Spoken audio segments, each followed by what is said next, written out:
Read with me as I read 1 Corinthians. Introduction. When people became Christians, they don't at the same moment become nice. This always comes as something of a surprise. Conversation to Christ and His ways doesn't automatically furnish a person with impeccable manners and suitable morals. The people of Corinth had a reputation in the ancient world as an unruly, hard-drinking, sexually promiscuous bunch of people.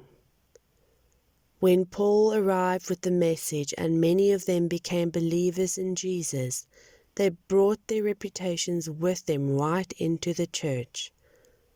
Paul spent 1.5 years with them as their pastor, going over the message of the good news in detail, showing them how to live out this new life of salvation and holiness as a community of believers. Then he went on his way to other towns and churches. Sometime later, Paul received a report from one of the Corinthian families that in his absence things had more or less fallen apart.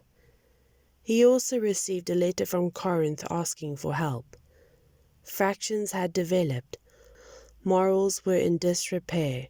Worship has disintegrated into a selfish grabbing for the supernatural.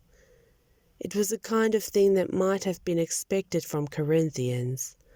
Paul's first letter to the Corinthians is a classic of pastoral response, affectionate, firm, clear, in the conviction that God among them, revealed in Jesus and present in His Holy Spirit, continued to be the central issues in their lives, regardless of how much of a mess they had made of things.